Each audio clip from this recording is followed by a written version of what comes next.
Di postingan lain, Ketua DPD bilang gini, harga diri bangsa tinggi. Ini tuh bukan perkara tinggi rendahnya harga diri, bukan. Mampu atau enggak, cepat atau enggak. Ini banyak sekali loh orang-orang yang masih membutuhkan sampai detik ini, sampai sekarang. Coba lu bayangkan, ada kalimat ini. Kalau tidak ada makanan, kirimkan kami kain kafan. Apa lu nggak sedih pada? Gila emang. Dengan kepercayaan diri penuh, kepercayaan diri yang luar biasa tinggi, bilang 93%. Tapi kemudian fakta lapangan bilang apa? Belum nyala. Itu maksudnya omongan 93%, 97% itu hadir karena apa? Maksudnya karena yakin apa gimana? Ya jangan yakin doang, dicek. Jangan yang penting bosnya seneng denger angka-angka bagus, enggak juga gitu loh. Tapi kan itu kan tidak pernah sampai ke telinga teman-teman, sampai ke orang bawah, sehingga selalu aja Kementerian Kehutanan. Stop. Apakah lu akan mempercayakan hidup lu?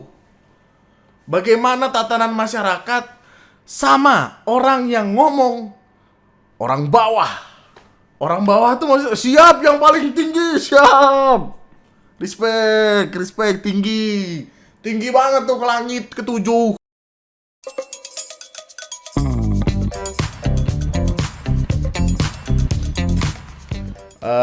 Hai, selamat datang di video gue kali ini dan selamat datang kembali di TNM kawan-kawanku yang kucintai dan kubanggakan. Perkenalkan, ini Pocong, ini Andri. Pocong bersama Andri akan membahas tentang hal-hal yang sekiranya udah sempat lewat di TL lu, tapi kita coba lebih dalam lagi karena hobi kita adalah marah-marahin pemerintah. Marah-marah tuh kadang nggak perlu datang sama solusi loh pak, bener ya? Bener kan kawan-kawan? Bener kan? Kita kadang kalau mau marah, marah aja kan? Masa kita nyari solusi juga? Kalau kita nyari solusi juga, mereka kerja buat apa? Gitu pak. Mantap pak, oke. BTW ini, tadi gue nemu video dari WTF World. Di sini ada Ustadz Felix Yao. Tapi ada satu hal yang pengen gue kasih tunjuk ke lu tentang berapa banyak lahan di Sumatera yang sudah dijadikan perkebunan sawit. Kita kan sempat ngebahas ya di video beberapa waktu lalu tuh, video terakhir sih lebih tepatnya. Ada 10 juta hektar, lebih dari 10 juta hektar hutan kita hilang. Berganti menjadi tambang, menjadi sawit, menjadi apapun itu. Lebih dari 10 juta hektar. Tapi kan kalau kita nggak ngelihat gambarannya akan susah kan? Terus dikasih lihat nih gambarannya. Semua ini adalah hutan. Mari kita lihat wilayah yang sudah diolah atau dialihfungsikan menjadi hutan tanaman industri ataupun sawit. Wilayah-wilayah inilah yang sekarang Ini mungkin lu udah mikir kayak oh ini gokil. Coba lu lihat yang di Tamiang. Tamiang adalah wilayah yang paling terdampak. Salah satu yang paling terdampak dari bencana banjir dan tanah longsor yang terjadi. Kalau lu lihat bagaimana terkesan sangat hijau dari udara, citra satelitnya, tapi coba kita lihat, ini adalah total lahan yang sudah Allahu Akbar. Allahu Akbar Gusti. Ya Allah, segitunya banget ya orang, ya Allah. Yang dicari apa sih? Ini loh banyak banget, luas banget. Sawit semua itu. Allahu Akbar Gusti. Ya Allah, lu pada mau duit berapa banyak sih? Lu mau jadi kaya banget apa gimana? Lu pengen apa? Total deforestasi yang terjadi. Tadi ada satu kalimat yang bikin gua ini. supaya teman-teman terbayang, 10,4 juta hektar itu setara dengan 150 kali Singapura. Waktu gue denger Singapura. Astaga. Orang-orang ini pada mau makan apa sih? Tahu ngerti cukup gak pak? Ngerti cukup gak pak? Pak udah gitu, cukup tuh artinya kayak kita kenyang nih, ya kan?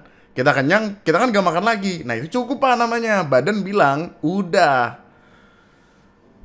Duit banyak-banyak banget mau beli negara lu apa gimana sih? Video fullnya lu bisa tonton di channel WTF World. Videonya baru buat naik 7 jam yang lalu dan Mau jadi apa ya kita ya? Lu kadang suka bertanya-tanya gak sih? Ini orang-orang kaya ini mau jadi sekaya apa? Kita tuh sawit banyak banget loh, tapi harga minyak masih mahal. Ya maksud gue, terus di gimana ini tuh minyak? Ngerti cukup gak? Di tengah-tengah itu semua, akun YouTube yang biasa ngasih kita informasi, which is Tempo, ngasih kita informasi tentang pemerintah, tiba-tiba menghilang.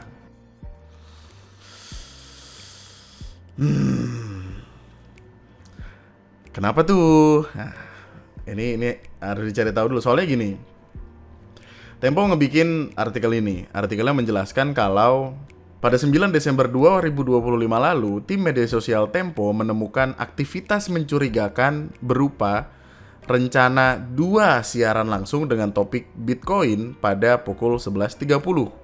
Topik Bitcoin itu ada judulnya Live, Trump announce important news about crypto. This speech will change the crypto industry. Ya gitu-gitulah. Yang mana sepertinya ya ini menunjukkan pattern yang sama kayak channel-channel yang dihack sama orang-orang yang pengen nipu lewat Bitcoin gitulah. Jadi buat yang nggak paham, mereka akan ngehack sebuah akun itu akan live streaming, kemudian mereka akan kayak katakanlah ngejual Bitcoin dengan harga lebih murah supaya lu mau beli, supaya lu transfer duitnya ke dia, nanti duitnya masuk, hilang duit lu. Tipikal penipuannya kayak gitu. Patternnya sih sama, jadi sepertinya sih tidak karena rezim ya. Masa rezim melakukan hal-hal tersebut? Tidak mungkin dong.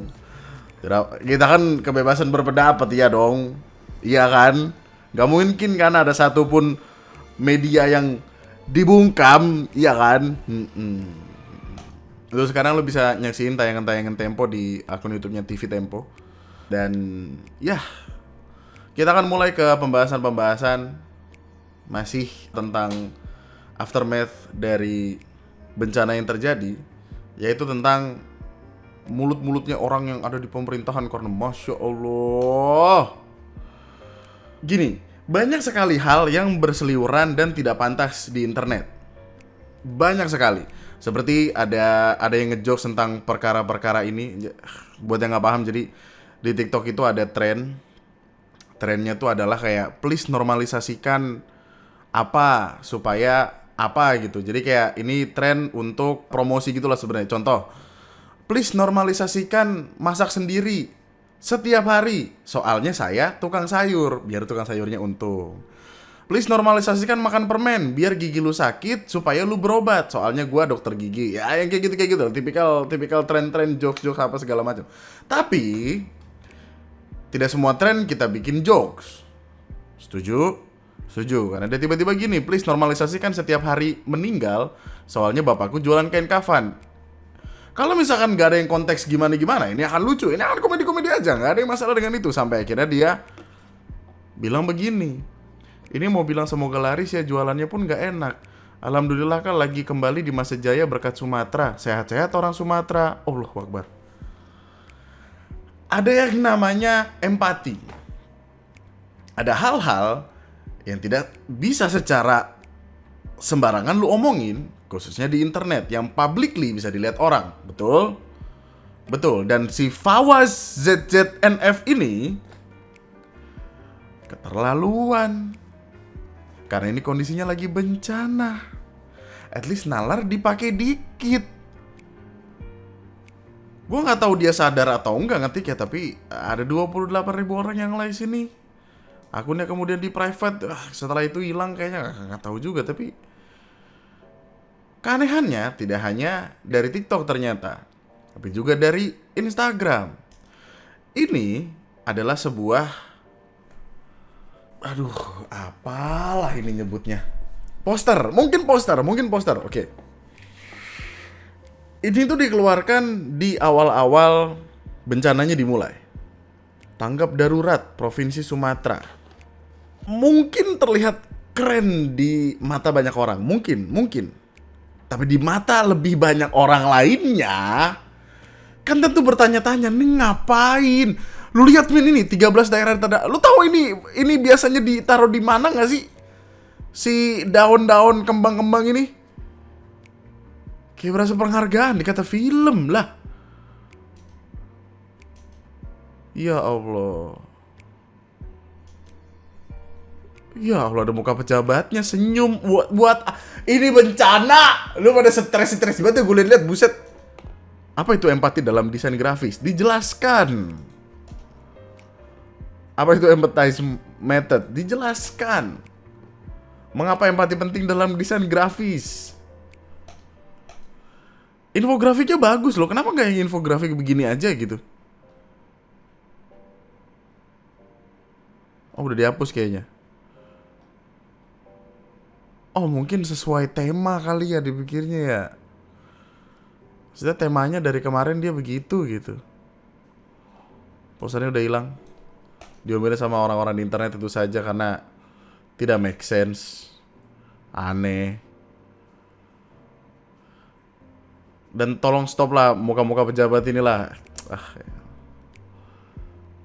Kita perlu ngebahas ini gak sih? Maksudnya ini penting gak sih di kepala lu? Gue sih merasanya enggak ya. Tapi orang terus-terusan ngirimin gue perkara itu terus kayak kesel juga. Jadi ceritanya ini adalah kondisi setelah dia ngebagiin beras. Yang dia bopong-bopong beras itu, yang diomelin orang-orang di internet karena pencitraan itu. Ketemulah dia sama warga yang lagi macet. Diajak salaman. Skip. Untuk orang di belakangnya. Gua nggak tahu sih. Menurut lu dia melihat nggak ada orang mengajukan tangan untuk bersalaman? Menurut lu ya? Nih, matanya dia ngelihat nggak ada tangan di sana? Menurut gue sih ngelihat.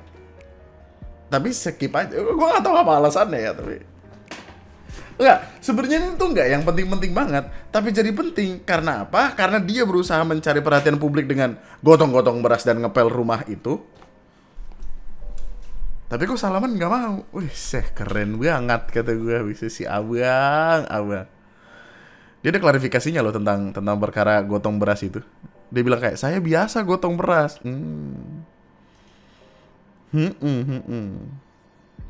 Sejak dahulu ia sudah menjalankan perintah almarhumah ibunya dan perintah agama, katanya gitu. Untuk terus memberi dalam keadaan susah maupun senang.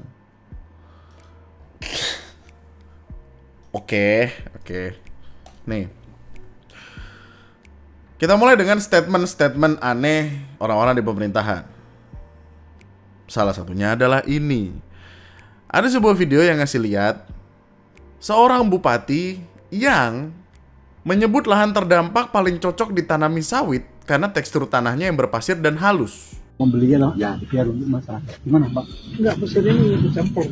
Nggak bisa ya? Halus sekali, nggak bisa. Ini paling bagus tanam sawit. Sawit yang paling bagus. Bisa. Sawit ini kayak pohon parumbian nanti batangnya. Kalau Nyerap ya? Ya, pasir ya. Tanam berpasir ini.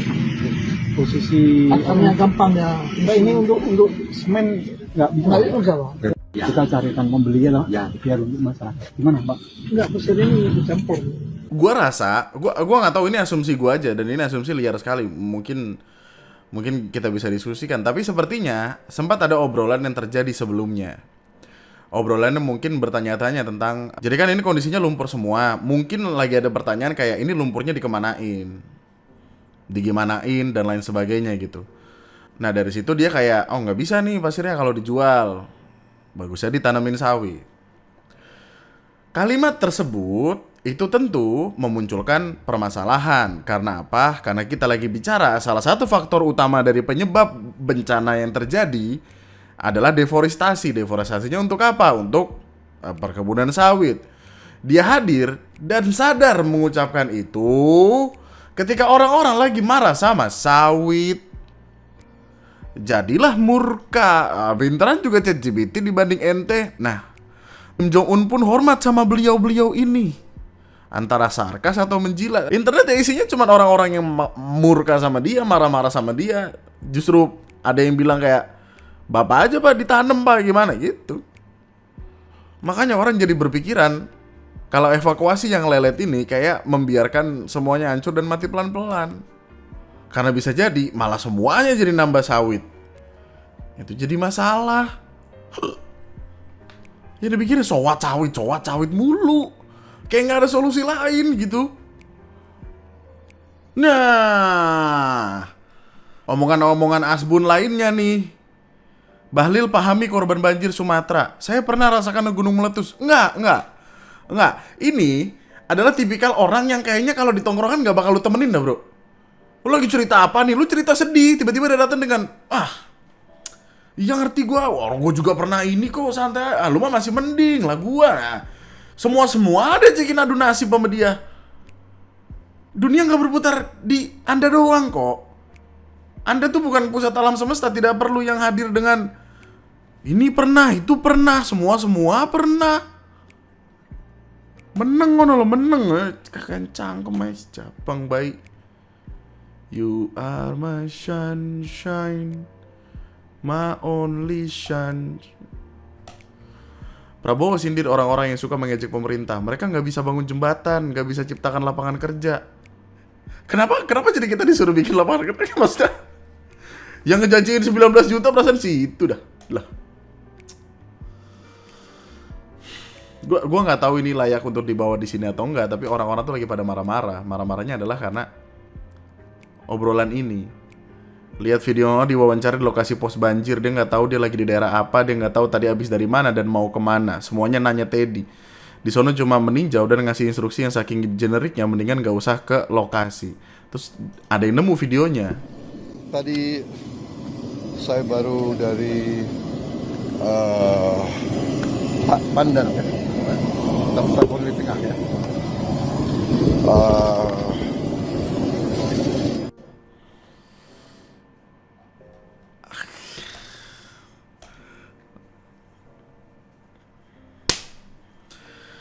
Pemerintah kita, pemerintah pusat kita itu berulang kali bilang masih bisa menangani sendiri. Itulah alasan kenapa sampai saat ini masih belum menerima bantuan dari luar. Kita lagi bicara pemerintah pusat ya. Kalau pemerintah daerah kan, khususnya Gubernur Aceh kan sudah menerima. Seperti contohnya yang kemarin bantuan dari Malaysia kan ngirimin obat-obatan dan sebagainya senilai 4 miliaran itu. Sudah diterima dengan baik. Tapi pemerintah pusat itu masih merasa semuanya masih bisa diurus sendiri.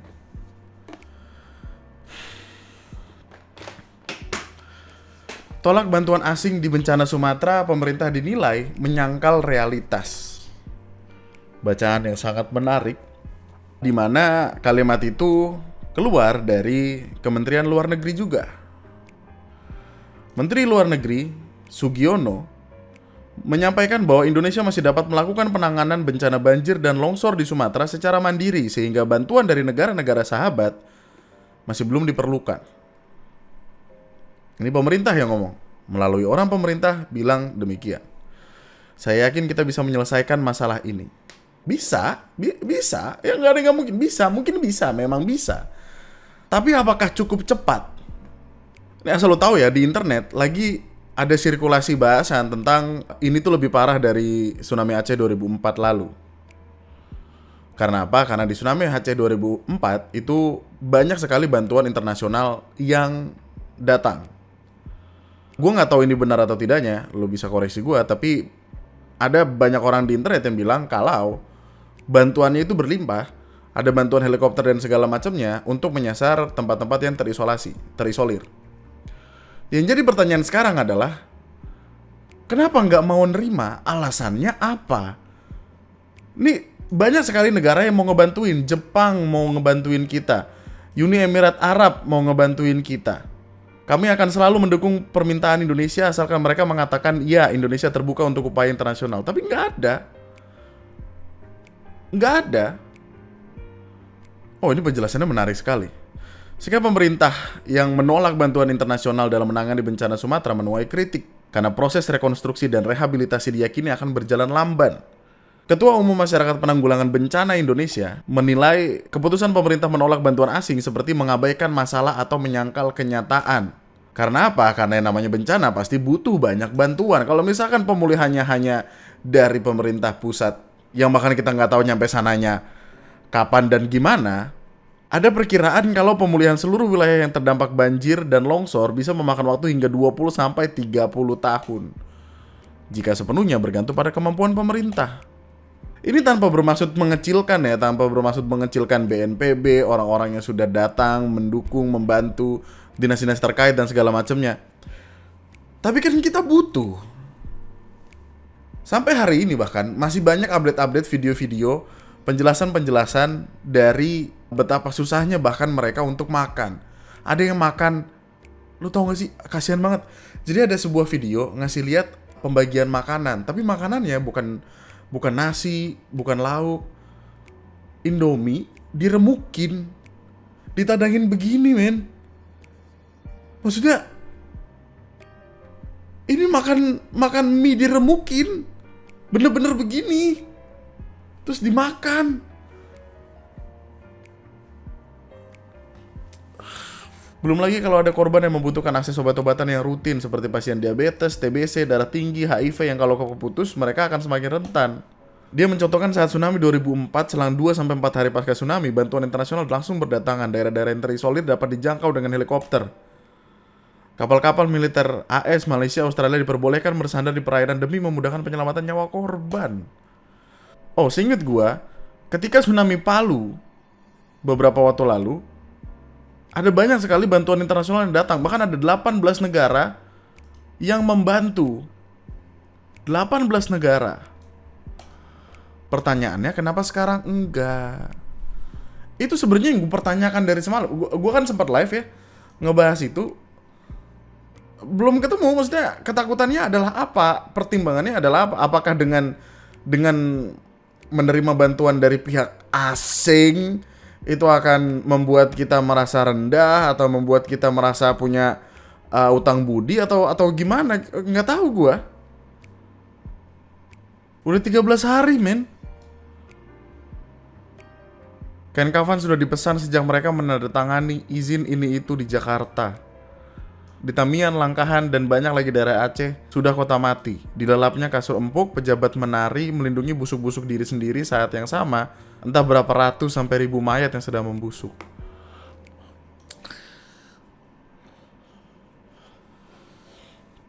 Sempat ada asumsi sebenarnya. Sempat ada asumsi kenapa terjadi penolakan itu. Karena ketika bantuan internasional datang, artinya kan tidak hanya masalahnya diselesaikan, tapi juga di-prevent supaya tidak terjadi lagi. Yang artinya, core masalahnya harus dicari tahu. Kalau core masalahnya adalah deforestasi dan sawit-sawit dan ini itu segala macam, kemudian dicari tahu sama, let's say, internasional, negara-negara lain,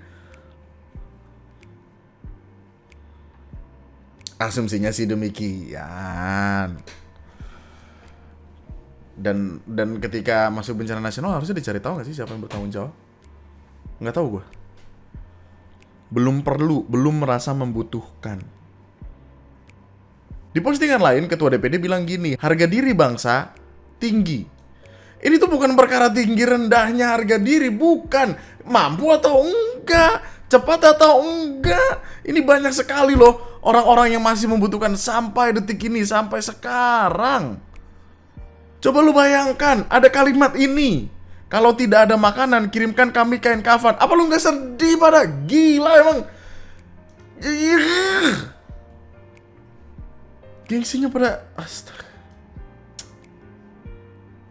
Nanya sama teman orang Indonesia yang kerja di UNICEF, apa nggak bisa bantu anak-anak yang terdampak bencana Sumatera? Karena pas tsunami Aceh, UNICEF banyak bantu pemulihan anak-anak di sana. Katanya UNICEF siap bantu, tapi karena organisasi internasional makanya perlu ada dikirim surat dari pemerintah Indonesia untuk minta bantuan dan kasih akses ke daerah. Pemerintah lu. Coba lu lihat, 500 ton bantuan komunitas Aceh di Malaysia tertahan. Menunggu status bencana nasional untuk izin masuk. Nah, ini belum dapat. Sama kasusnya. Tanpa adanya izin dari luar negeri untuk mengirimkan bantuan logistik secara langsung ke Indonesia, proses pengiriman menjadi sulit. Dan kalimat ini sedih dengernya, men. Bersyukur bencana Sumatera ditangani Indonesia sendiri. Belum selesai nih. Gengsi tinggi darurat bencana.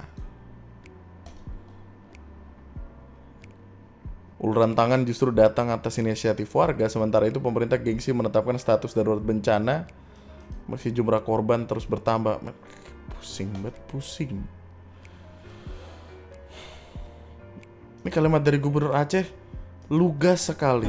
Mereka Tegas tolong sekali. kita, masa kita persulit ke bodoh. Jadi Aceh bisa menerima bantuan dari luar ya Pak? Saya rasa dia ada larangan. Tidak ada larangan. Berarti tidak Ya, saya sah-sah saja. Tidak ada, mana ada. Mereka tolong kita, masa kita persulit ke bodoh. Saya rasa itu saja. Terima kasih. Kan bodoh. Ada orang mau bantu, masa dipersulit? Omongan-omongan tentang pemerintah ini jadi panjang dan makin menyebalkan karena keluar perkara-perkara seperti ini kan. Bupati Aceh Selatan berangkat umroh. Kok bisa? Kenapa? Ini schedule lebih penting daripada rakyat apa gimana? Maksudnya, oke lah beribadah gitu, tapi bukankah beribadah ada waktunya? Harus banget. Bukankah umroh tidak wajib? Asal lu tahu ya, Bupati Aceh Selatan ini adalah bupati yang juga mengirimkan surat pernyataan ketidaksanggupan. Dia udah bilang nggak sanggup.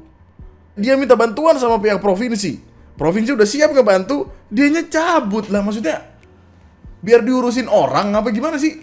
Surat ini dibikin biar kayak, oh yaudah diurusin sama Pemprov kan?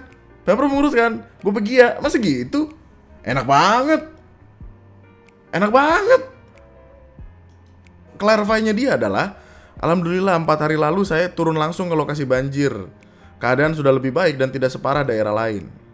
Lalu pihak Pemkab, pemerintah kabupaten, membenarkan keberangkatan Bupati Aceh Selatan beserta izin menjalani ibadah umroh ke Tanah Suci tentunya setelah melihat situasi wilayah Aceh Selatan umumnya yang sudah stabil. Gue nggak tahu kondisi Aceh Selatan seperti apa ya. Mungkin lu bisa kasih tahu gue di kolom komentar di bawah. Tapi apapun itu, dia cabut.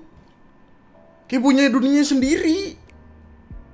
Akhirnya karena itu, seingat gue presiden sempat ada rapat gitu terus kayak disindir-sindir gitu deh. Oh ini. Hadir semua bupati. Terima kasih ya para bupati. Kalian yang terus berjuang untuk rakyat. Memang kalian dipilih untuk menghadapi kesulitan. Kalau yang mau lari, lari aja, nggak apa-apa ya. Copot langsung. Itu kalau tentara itu namanya desersi itu. Ya. Well, masih pakai H aja udah aneh sih kata gue. Nah iya sih. Ini perkara nyawa sih, tapi wah gila. Lu aja yang goblok, aneh buat lu yang amatir. Lu santai bro, santai bang. Ya oke lah, intinya karena perkara itu dia dicopot. Sudah tidak lagi bersama Gerindra. Karena apa? Karena dia diusung oleh DPP Gerindra. Kami memberhentikan yang bersangkutan sebagai Ketua DPC Gerindra Aceh Selatan. Oke. Gerindra copot Bupati Aceh Selatan dari Ketua DPC. Ini dicopot dari DPC ya. Bukan diberhentikan. Karena itu beda. Terus dia klarifikasi nih. Assalamualaikum warahmatullahi wabarakatuh. Saya Haji Mirwan MS selaku... Enggak, pertanyaan. Emang normal ya kalau kita menyebut nama sendiri kita harus membawa Haji itu?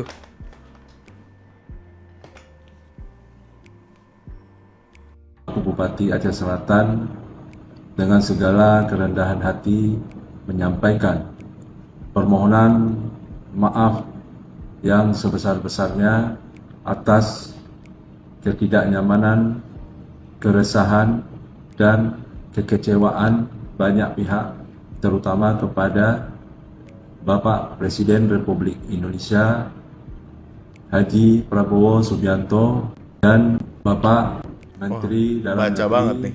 Haji Tito Karnavian dan juga pada Bapak Gubernur Aceh Haji Muzakir Manaf serta seluruh lapisan masyarakat Indonesia. Minta maafnya ke masyarakat dulu nggak sih boy? Maksudnya masyarakat Aceh boy dan aja masyarakat Kabupaten Aceh Selatan pada khususnya.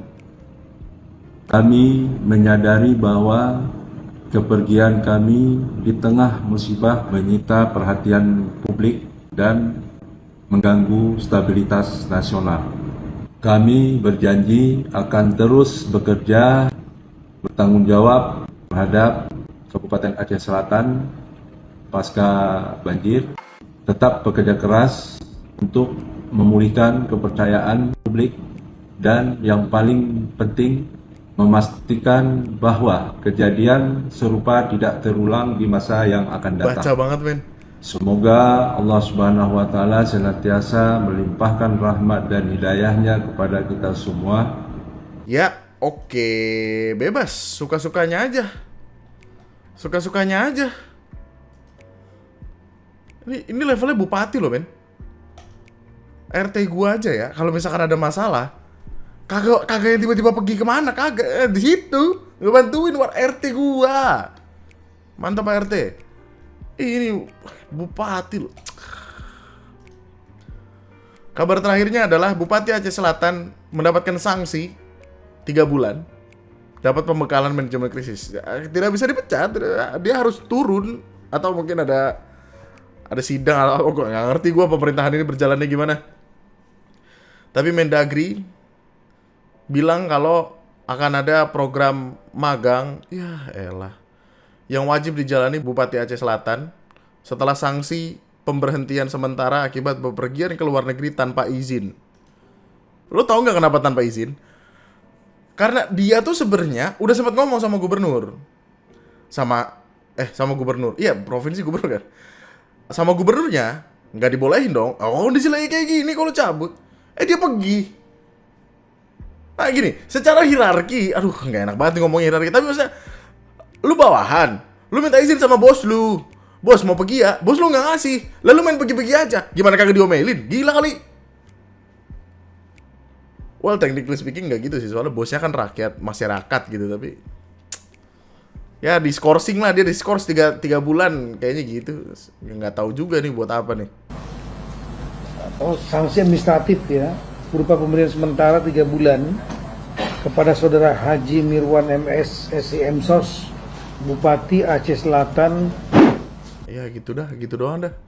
Nah pertanyaannya, kalau misalkan orang ngebohongin presiden, diskors juga nggak?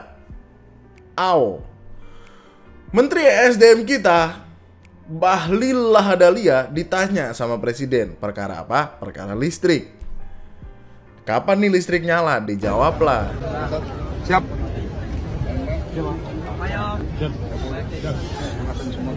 Siap, laksanakan. Terima kasih juga ISDM. Siap. Lampu menyala sudah cukup. Malam ini nyala Pak? Semua malam ini Pak? Alhamdulillah. Seluruh Aceh Pak, 93% malam ini Aceh semua menyala Pak, 93%. Dengar ya, 93%. Well, di berita sih ada yang bilang 97, ada yang 9. Intinya 93 atau 97%. Dari mulutnya Doski sih 93% ya. Pede dia ngomong. Siapa Pak? Dengan kepercayaan diri penuh. Kepercayaan diri yang luar biasa tinggi. Bilang 93%. Tapi kemudian fakta lapangan bilang apa? Belum nyala. Belum nyala. Itu maksudnya omongan 93%, 97% itu hadir karena apa? Maksudnya karena yakin apa gimana? Ya jangan yakin doang, dicek. Jangan yang penting bosnya seneng denger angka-angka bagus, enggak juga gitu loh. Ini kalau misalkan kita di perusahaan swasta begini ya, yang teken kontrak atau lo jadi kartap gitu, lo ngomong kayak gitu, dikeplak kepala lo sama bos lo, men. SP1 mungkin bikin orang marah, maksudnya lah bokis bocah. Bahlil klaim pemulihan listrik sampai 97%, warga Aceh besar belum nyala. Pak Bahlil, lampu di rumah saya belum menyala, ujar Reza kesal. Reza kesal sekali, wah orang di internet juga kesal. Reza mengatakan saat malam hari, desa-desa di Aceh besar dan kota Banda Aceh gelap, warga terpaksa mencari penerangan ke warung kopi yang menggunakan genset. Bohong dong. Bukan bohong, apa sebutannya? Dusta.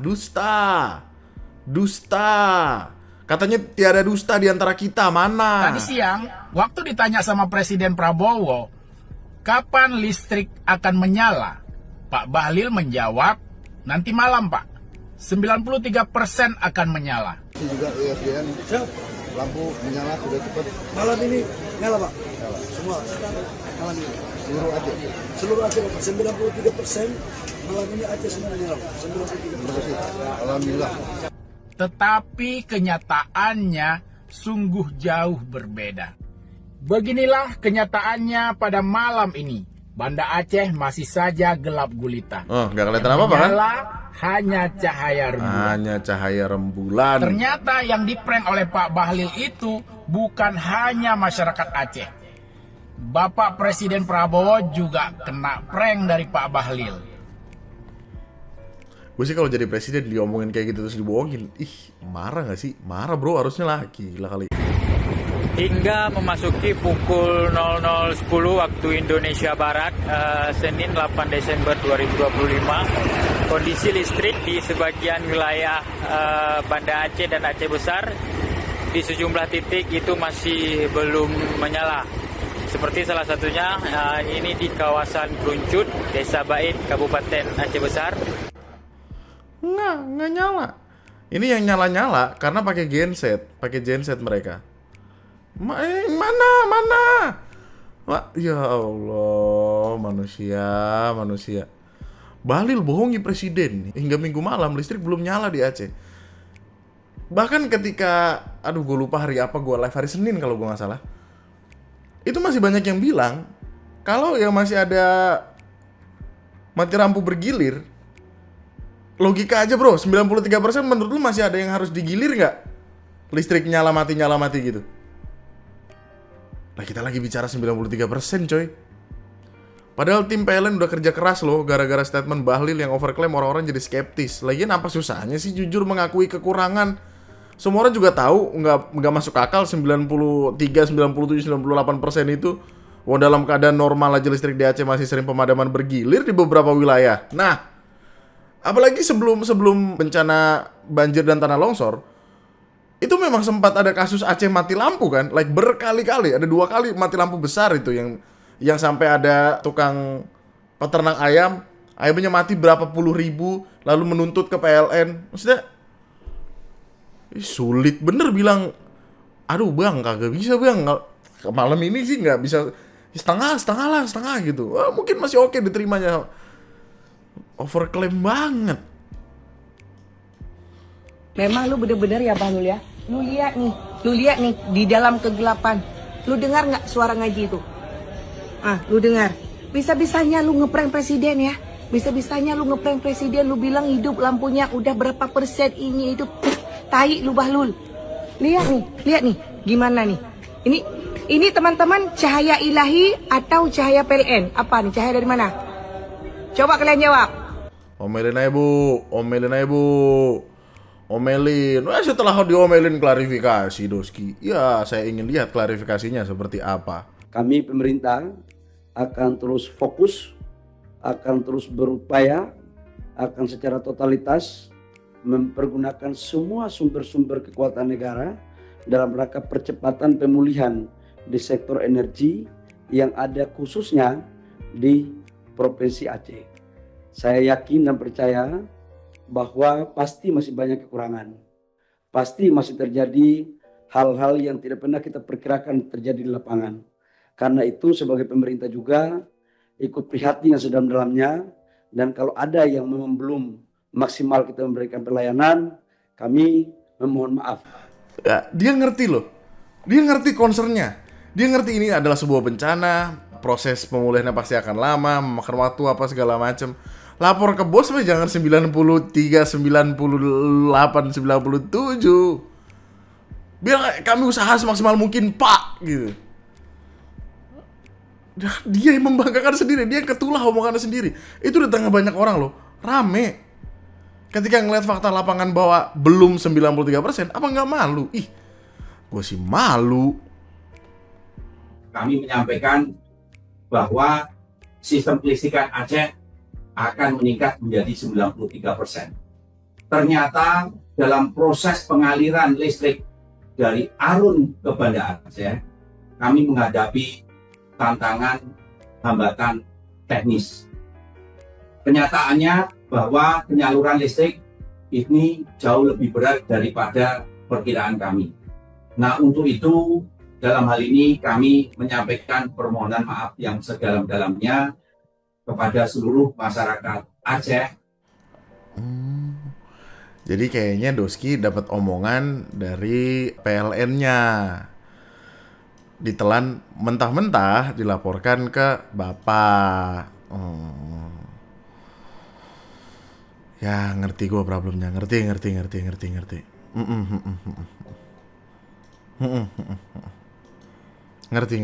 ABS. Asal bos senang. Ketua DPRK Banda Aceh, Irwansyah, menyampaikan kritik keras terkait penanganan kelistrikan di Banda Aceh pasca bencana banjir. Ia menilai ada upaya menyulap keadaan dalam kunjungan Presiden Prabowo Subianto pada hari Minggu, 7 Desember. Ketua DPRK Banda Aceh bilang kejam hanya dinyalakan saat Presiden lewat. Nah, lagu lama kaset kusut. Listrik di Aceh baru menyala 60%. DPR minta Bahlil tak bohongi Presiden. Di depan mata nampak, bro. Di depan mata aja begitu. Bagaimana yang terjadi di belakang?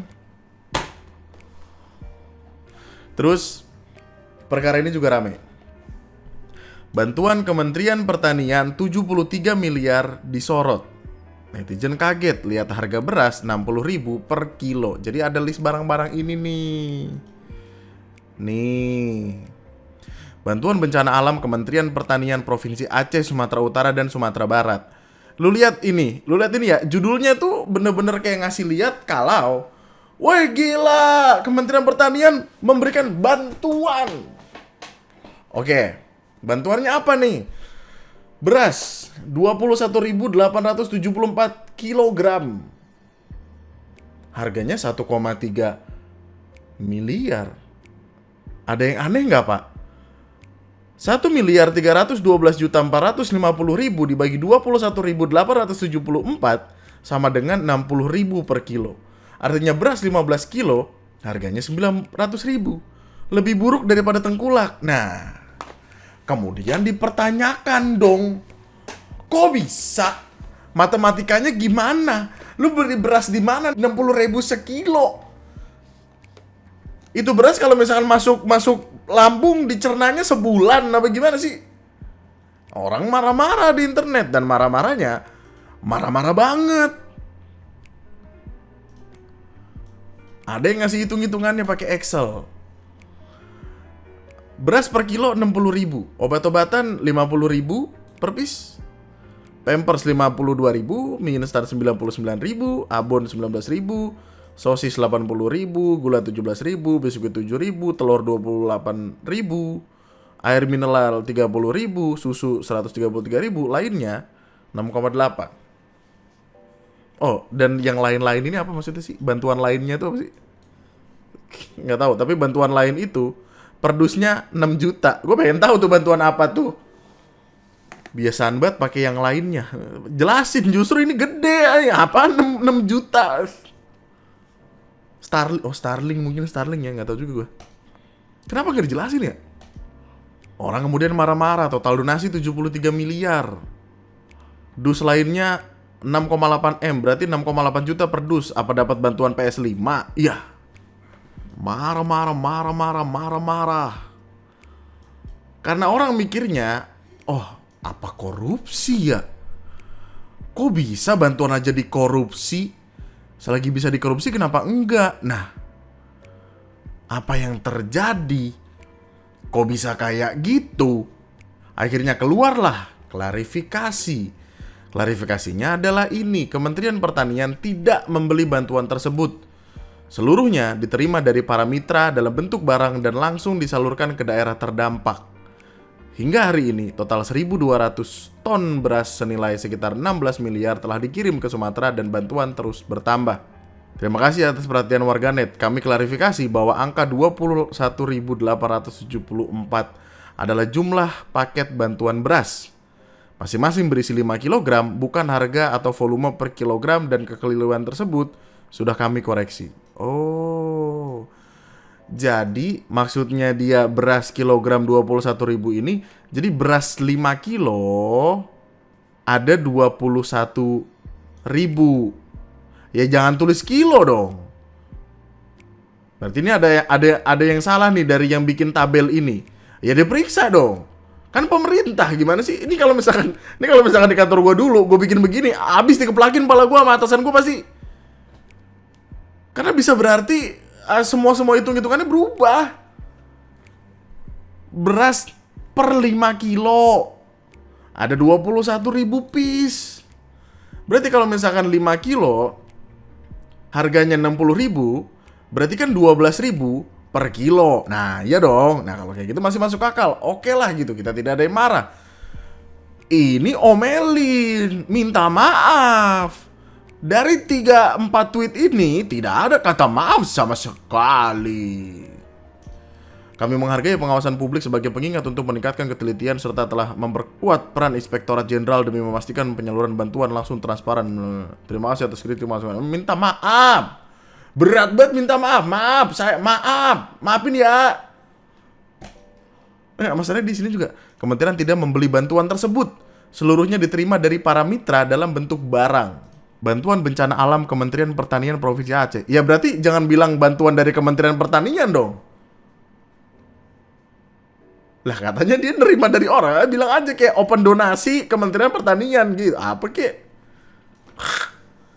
Bikin marah aja. Kenapa sih dunia? Biasanya orang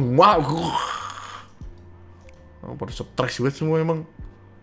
Lah itu bantuan lainnya tadi yang lainnya tadi itu kagak dijelasin ini. Ini 1 dus 6 juta tuh apaan? Apa bener PS5? Ya. Lalu sampailah kita ke perkara ini. Perkara yang banyak banget yang ngetekin bro. Ada sebuah nama yang dikenal oleh banyak orang akhir-akhir ini. Namanya adalah Endipat Wijaya, seorang anggota Komisi 1 DPR dari fraksi Gerindra. Nyinyir. Si paling-paling. Jangan kalah sama yang sok. Kami mendengar sebenarnya Kementerian Kehutanan itu sudah melakukan evaluasi dan gerakan menanam pohon secara besar-besaran. Tetapi kan itu kan tidak pernah sampai ke telinga teman-teman, sampai ke orang bawah, sehingga selalu aja Kementerian Kehutanan. Stop. Apakah lu akan mempercayakan hidup lu? Bagaimana tatanan masyarakat sama orang yang ngomong orang bawah? Keluar men dari mulutnya men. Ke orang bawah sehingga selalu sampai ke orang bawah sehingga orang bawah tuh maksudnya siap yang paling tinggi, siap. Respect tinggi. Tinggi banget tuh ke langit ke-7. Selalu aja Kementerian Kehutanan itu dikuliti dan di macam-macamin lah Bu. Padahal mereka sudah melakukan banyak hal. Sebagai contohnya lagi teman-teman polisi juga dari awal juga sudah melaksanakan tindakan-tindakan yang dibutuhkan untuk perbaikan hutan di Sumatera. Tetapi tidak pernah juga terdengar secara masif.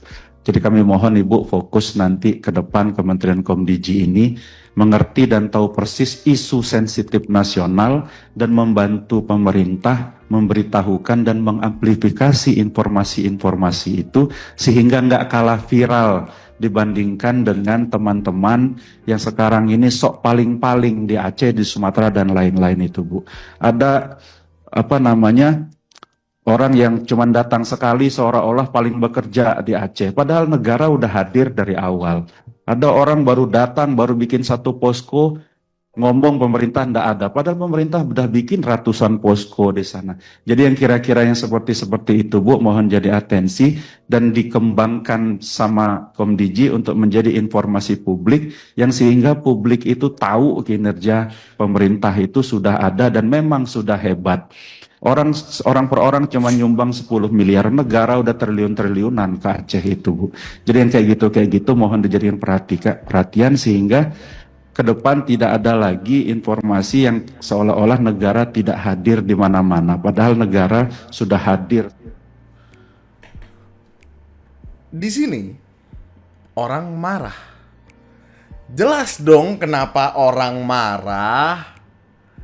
Terpampang nyata dong di mata lu, di kuping lu kedengeran dong kalau dia membuat orang marah. Karena apa? Karena ada cacat logika di sini. Pertama, apa-apa yang dikeluarkan oleh pemerintah yang tinggi banget itu, apa-apa yang triliunan pemerintah sudah keluarkan, itu adalah kewajiban mereka sebagai pemerintah, as in penyelenggara negara, untuk membantu masyarakat supaya kita bisa hidup enak, supaya kita hidupnya tenang, gak perlu kepikiran apa-apa. Itu kewajiban. Logika sederhana dong. Lu punya job, ya kan? Lu kerjain job lu, ya kan? Wajib dong. Lah iya kan, kerjaan lu gimana sih? Bukan kerjaan gua. Ketika ada orang yang dengan sukarela membantu, ya apresiasi boy. Bukan malah jadi main saing-saingan. Rakyat bukan saingan lu. Kita berpijak di kaki yang mungkin beda, tapi bukan musuh. Otak dipakai nih. Ini kenapa sih dunia ini? Appreciate. Wah, kami sangat menghargai bantuan kawan-kawan yang bisa masuk lebih dalam, atau yang bisa masuk kemudian membantu aparatur negara untuk menciptakan sesuatu yang kondusif. Terima kasih gitu, terima kasih. Dikata saingan si paling-paling keren banget kelakuannya. Aduh. Kalau selamanya orang-orang di pemerintahan berpikiran seperti ini, artinya kan itu pemikiran yang picik sekali. Menganggap rakyat adalah musuh, nggak pengen kalah. Si paling kalau misalkan ketakutannya adalah pemerintah dianggap tidak melakukan apa-apa, ya buktikan, kasih lihat bagaimana pemerintah membantu. Dikasih tahu ke publik kalau bantuannya adalah ini. Jangan nyinyir. Ini kayak lagi no mention di Twitter, terus kayak yang tersinggung 1.000-2.000 orang.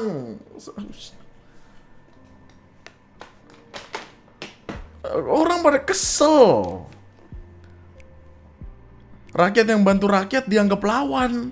Pak, Anda lupa ya kalau Anda itu wakil rakyat. Wakil itu tidak lebih tinggi daripada yang diwakilkan.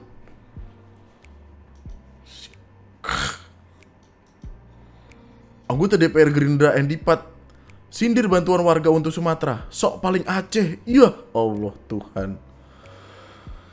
Astagfirullahalazim. Sherina Munaf marah-marah. Kalau mau benerin informasi publik ya benahin aja. Bagus dong pihak sipil juga inisiatif. Kenapa jadi ngerasa tersaingi? Views kesannya. Kok malah nyinyir ke sini? Bukannya prioritasnya itu secepat-cepatnya sebanyak-banyaknya nyawa terselamatkan dan bantuan tersalurkan ya? Dengan effort si paling-paling yang disebut, jadi banyak masyarakat sipil yang juga tergerak. Ini malah ngebantu kerja Anda. Kalau merasa tidak terlihat ya benerin aja menurut Bapak. Bukan masalah menang kalah. Nggak otak ya. Kita dari SD diajarin gotong royong. Giliran kita gotong royong sesuai dengan buku PPKN yang kita pelajari, begini. Apa dunia ini?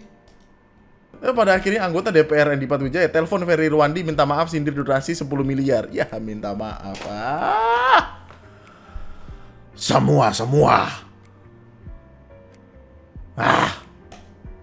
Kemana ini nih perkara? Oh, ada lagi. Anggota DPR usul perlu ada menteri bencana, di bawahnya dirjen banjir, longsor, angin topan. Gue nggak tahu ini jokes atau apa, tapi sih jokes ini gak lucu, itu satu. Kedua, lu mau nambahin berapa menteri lagi? Nih menteri banyak banget. Dengan kementerian sebanyak itu, bahkan kita udah dapat omongan dari BMKG ina inu. Mana pengaplikasiannya di lapangan? Ketua Komisi 1 DPR, Utut Adianto, usul soal perlunya menteri bencana. Itu disampaikan Utut dalam rapat bersama Menkomdigi. Katanya Menteri Bencana nantinya bisa membawahi Dirjen Banjir, Longsor, sampai angin topan. Kedepan ini mungkin kalau Ibu bisa ngomong sama Presiden, ada perlunya juga disampaikan mungkin sudah adanya Menteri Bencana. Menteri Bencana loh. Kagian pola, Cek ya apa sih? Dirjen Meteor, Dinas Perkembangbiakan Zombie untuk melawan invasi alien. Nah, apalah. Kita udah ada yang namanya BMKG, kita udah ada yang namanya BNPB. Budgetnya aja kasih. Kan kemarin budgetnya dipotong, Pak, banyak 50%, 40%, 60%. BMKG udah ngasih tahu. Itu urusan pemerintah lu pada juga dong. Ayo, marah. Sebenarnya masih ada bahasan lain yang bisa dimasukin ke sini, kayak perkara penipuan wedding organizer yang udah banyak banget di request ini, tapi sepertinya itu akan menjadi PR di video selanjutnya. Kita akan tutup video ini dengan kalimat dari Menteri Kehutanan kita tahun 2020. Sorry. Menteri Kehutanan kita yang sekarang, tapi tweetnya dari 2020. Apabila suatu urusan diserahkan kepada seorang yang bukan ahlinya, maka tunggulah kehancurannya. Kenapa hashtagnya ini? Ya, urusannya apa? Harusnya hashtagnya tuh self reminder, biar pada sadar. Oh, mau marah. Nih, itu aja berarti untuk video gue kali ini. Kita akan ketemu lagi di part selanjutnya. Ada beberapa bahasan, kita simpan aja dulu. Jangan lupa tinggalkan di kolom komentar di bawah tentang opini dan pendapat lu mengenai perkara-perkara tadi, mengenai pemerintah lu.